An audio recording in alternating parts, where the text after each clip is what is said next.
Hey everyone, hope you're doing well and welcome to The Loft. Now today is going to be a bit of a different video, and if you do like it, do remember to hit the like button, and equally if you don't like this video, do remember to hit the dislike button, as that helps me essentially work out if this is the sort of video I should do again in the future and if you find it interesting. So essentially I would normally be looking at company reviews, general finances and general investing, but I feel there are other aspects that I can lean into on this channel, and this is one of those today, which is ways that I increase my income by on average around £200 a month.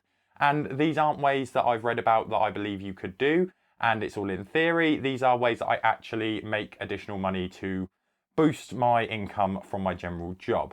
So I will be laying out how I use these particular methods and also how you could potentially do it yourself, though do remember that this isn't specifically just to the three things I'm talking about. You could, to a degree, navigate them off to different avenues and apply the same sorts of theories. So without any further ado, let's jump in and look at the ways that I bolster my money per month. So the first one on my list is actually selling things on eBay. Now, I know a lot of channels do the whole sell all your possessions on eBay. If you've got a PlayStation, sell your PlayStation. If you've got a telly, sell your telly. If you've got shoes, sell your shoes. You don't need to walk, you just have to like this video. So I'm not going to be doing any of that, and that's not my style. I like to have my luxuries, if you want to call shoes and a TV luxury, but I do like to keep them. So that's not where I'm going on this avenue. And more so what I'm looking at is essentially drop shipping, but without the benefit of not being involved. And it is going out to shops and essentially buying underpriced goods and then reselling them. So this is something that I did and made an okay amount of profit for what I was doing. And essentially I had the benefit of I didn't have to buy any product until I sold it on eBay. So what I would do is I would pick, for example, shampoo and conditioner, which I was buying for £1 each. And then I was selling them as a duo packet on eBay for around £9 per item. So overall I was paying about £3 for all of the fees and the shipping, and then £2 for the product, which worked out for £5 as my initial upfront payment for the products. And then I was making the additional £4 in profit every time I sold them. And the advantage is that I didn't have to store a load of shampoo. I could just go to the shop that was selling them for the pound when I got the order and then ship it out. The one concern here is that you do have to make sure that this is an item that is going to be readily available in the store, because the last thing you want to do is get an order for some shampoo, go down to whatever store it is you're using and find out that they are no longer selling that product and they've changed to another brand. So there is a slight concern there, and if you ever wanted to, what you could do is spend a minimal amount of money and put 2 or 3 in a cupboard for a rainy day. And that way, if you ever do get an order and you go to the shop and it's not available, you can send out your emergency supply and then take that product off of eBay. Therefore, it means that you're not going to get any bad selling reputation or anything like that. The other thing I do with eBay is I actually niche into collectibles and things that are being sold at undervalued by people that don't appreciate them. So my example here would be things like Yu-Gi-Oh cards, football cards, and potentially Pokemon cards. But obviously there is a lot of hype around Pokemon cards, and a lot of people tend to sell them quite expensively, even though they're not potentially worth that much money. So that is a potential risk and pitfall that you have to look out for. But for example, I previously in the past, this was pre-COVID, went and found a selection of cards that were available on the Facebook Marketplace. And this was a woman that was selling junk that her kid no longer wanted. So I paid around £5, I think from memory, and got this box. And in this box, there was a large amount of cards, all of variations, whatever Yu-Gi-Oh cards they had available. The advantage here was they didn't appreciate any of the value. And on top of the fact that these individual cards can be sold for 50p to £1 each, and there's a lot of cards in this box, there were also cards that were a lot more valuable than just the 50p to £1. In that box alone, I managed to pull out around 4 cards, which pulled in between £200 to £300 across the lot, and that was just for those 4 cards from that order. Obviously, I did have to leave them up on eBay, take the photos and everything, but I do think managing to pull £300 to £400, £200 to £300, something like that, out of a £5 investment is quite good. And now I have got the advantage of a load of Yu-Gi-Oh cards if I ever want to play the game, or I can sell them off as bundles on eBay later on if I wanted to take the time to do that. Now, my advice, if you are going to be looking at doing something like this, would be to know what it is that you're getting into. So make sure that you're aware of the potential values, how to value the products that you're looking at selling, and also potentially learn to negotiate, or if you already know how to negotiate, don't feel ashamed to negotiate with someone on the other end of a Facebook call or anything like that. If they're offering it for £6, you might be able to get it for 4 or 5. While it is only a small amount of difference, it can add up over time. Just remember that negotiating is quite a good tool to use in anything that revolves reselling or anything like that. The other things that you may want to look out for is if you've seen someone on Facebook Marketplace or eBay selling a bundle of cards, you should check what other items they're selling, because if they are also selling high value individual cards, it's a highly likely act that they've already gone through all of the cards and pulled out of anything of value. So therefore you would probably only be buying cards to sell off in packs of 10 for a couple of quid each and potentially recover your money that way. But you probably wouldn't be getting any of the hidden gems that I like to look for, such as a £300 card in a £5 bundle. So it is worth paying attention to. And obviously this does narrow down to whatever niche you like. If you know about comic books and there's a charity shop selling a load of comic books that you think you can resell for more money, it is quite good to get into that, because collectors do like to pay a little bit more money for good products if they're in a good condition. So that is quite useful. And in regards to a little bit of tips with the previous method of selling general store items, eBay have an ability for you to scan a barcode and it will tell you how much that product is selling for from other vendors. So therefore you can see if there's actually a decent enough price markup to go in and actually buy that product, because it's not worth your time if you're going to be buying a product for £1 and everyone online is selling it for £2 and you're only going to make 30p off of the product. Now moving on to the second way that I actually make some money, and I do this through essentially merchandising and building my own merchandise. So this is something that you can use to create multiple avenues of cash flow depending on how much you invest into it. This one unfortunately is slightly more capital intensive than the previous method of going out and buying small products and reselling for a higher value. And by merchandise printing, generally what I do is t-shirt printing as well as car decals and things like that. So for this one, what I had to do was go and buy a heat press. This heat press cost me around £100 upfront cost and is serving me well 2 to 3 years later. And then I also had to go out and get a vinyl cutter. So I personally chose a Cameo from Silhouette, I believe it's called. And that cost me around 300, 280 quid, around that sort of price. But I do feel that that was a good investment and I have already made my money back on it. Though I do want to say that the t-shirt printing / decal business can be a bit of a rabbit hole in itself. So feel free to do your own research to what equipment you want to buy. But there are multiple different heat presses, there are multiple different cutters, they all have different benefits, different sizes and everything like that. So it is worth looking and potentially picking up a deal that suits what you're looking to do better. But for me personally, what I do is I make custom t-shirts, which I'm sure if you've ever gone out and tried to buy a custom t-shirt for a stag do, for a party, for an event, anything like that, they can be a bit pricey. They go for around £10 to £15 at the lower end, and then if you're buying more and more garments, they tend to drop to around the £8 to £7 mark from what I've seen online. So what I tend to do is I will approach small organisations, bands and things like that. So for my first example, I print the t-shirts for a couple of bands, one of which is Cold Silver, which is a band I manage and we will be coming on to later on, so don't worry about that. So what I do is I print their designs, I put them on a t-shirt. Overall, that costs me around £3.50 for the vinyl and for the t-shirt. This doesn't include any of my personal time. And then I sell that on to them at a discount rate of £5, which they then resell for around £10, I believe. Though that is only a special arrangement with Cold Silver, and normally I would sell it for around £6 to £8. So what I managed to do is net a bit of profit by selling these garments.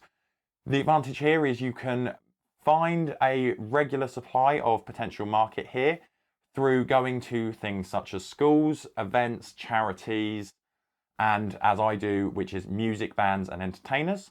And what I'll do is I will set up a price, I will sort out their designs, print the t-shirts for them to resell.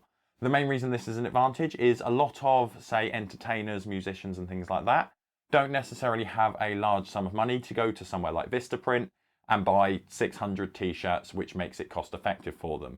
So because I can do small runs at the same economical price and undercut places like Vistaprint, I managed to get a steady supply of business by printing out these t-shirts to supply for bands. Depending on the design, it does take a little bit of learning how to use the software and everything like that, but it took me about a month to know exactly what I was doing and how to go about making designs that people came to me and said, I want this, how do you do it? So overall, it is a good business, and the advantage of it is that with a cutter, for example, you can also go out and make car decals, wall decals, such as this was all made by myself. I essentially just cut it out and stuck it to the wall. Whereas if I was to go online and buy that as a custom job, I'd probably be looking at least £3 to £4, probably a lot more. So that is an advantage. And obviously self-plug, if you do want a custom t-shirt or any custom vinyl, feel free to let me know in the comments and I'm sure I can come to some sort of arrangement if you're in the UK. However, if you're outside of the UK, slightly more difficult due to shipping, though decals I can just post to you, which I imagine is a bit cheaper, but a t-shirt outside of the UK can be a bit difficult.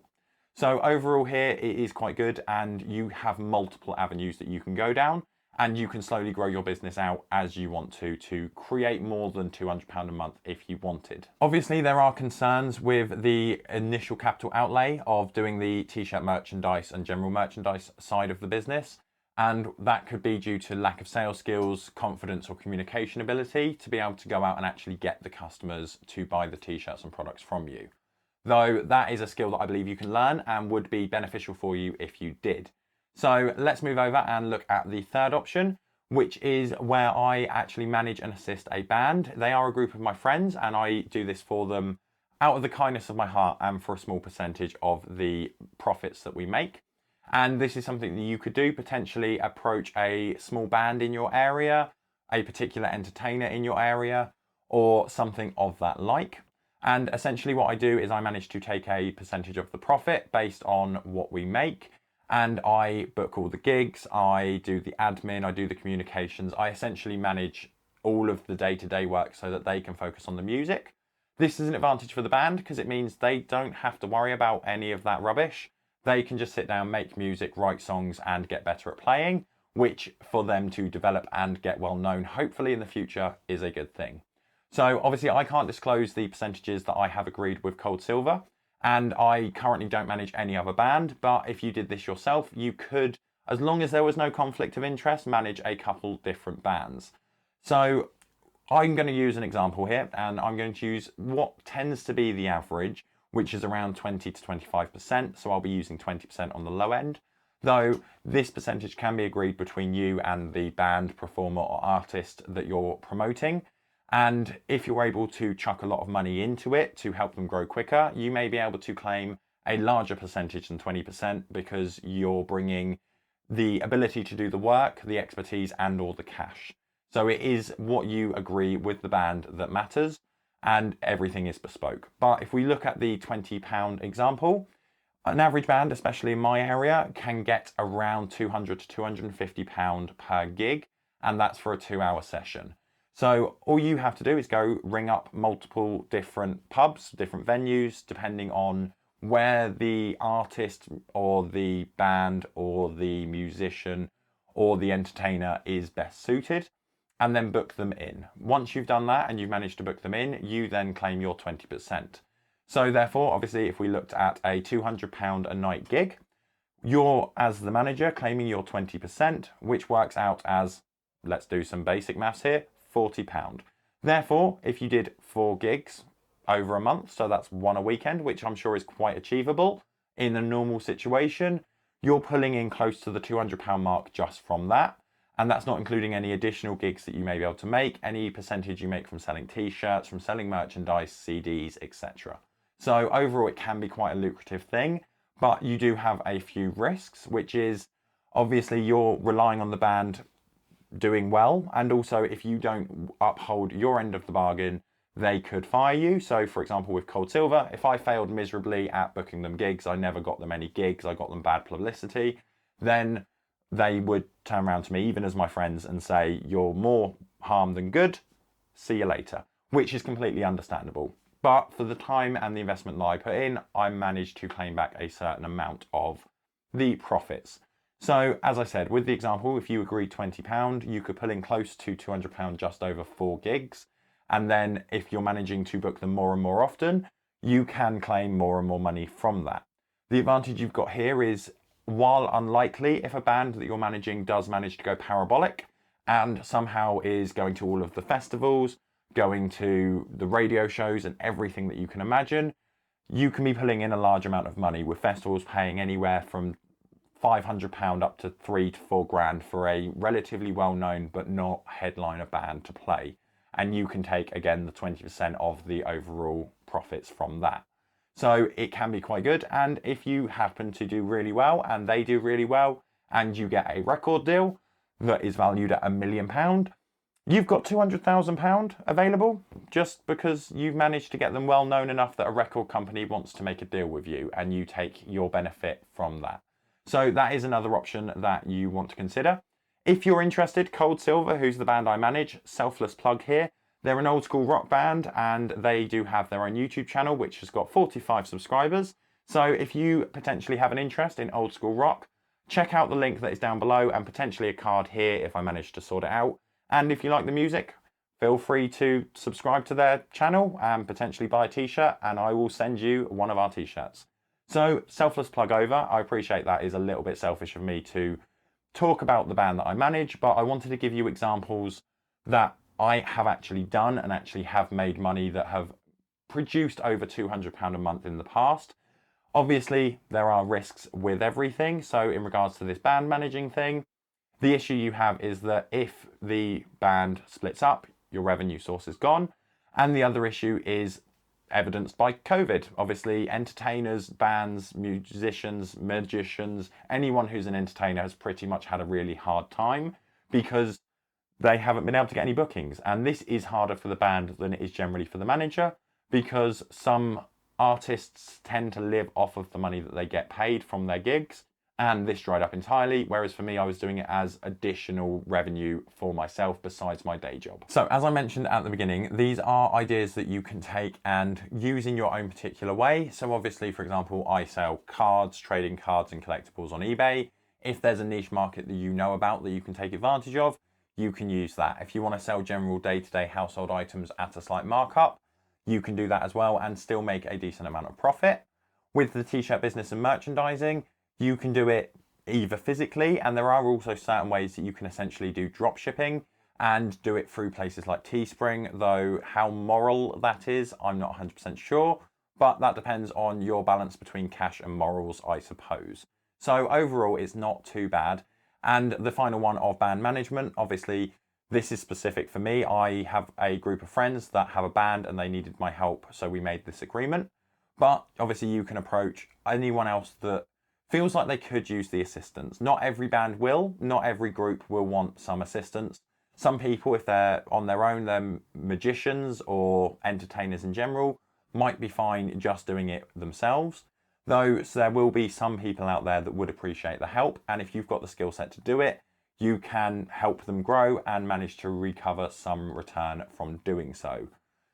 That is my 3 ideas. These are all ideas that I do personally. Obviously, there are many other ways that you can boost your cash flow through doing things like drop shipping, anything else really. There are ridiculous things. You could do drop shipping, renting equipment, renting out spaces. So if you've got a garage that you're not using, you could rent that out as potential storage space. Even going around and cutting people's grass, or if you have a particular skill set, say something in finance, something in procurement, something in coding, you could go out and do a consulting service and help people. There's even the opportunity that if you are good at hacking, you can go and do essential pen testing for companies by just approaching them and saying, do you want me to try and hack you? Sign this document, and if I manage to do it, I'll tell you how I did it and you can pay me this amount of money. So there are all options that you can go into, but if you're doing the hacking one, make sure you do it above board, because you will go to prison most likely if you don't do it correctly. So be very careful with that one. Now, that's it for today. I hope this has been interesting and useful. It's more of an idea jarring video where I wanted you to think about how you can potentially increase your monthly income, which will obviously help with investing and saving, because you can't invest for your future if you don't have the time or the money to do so.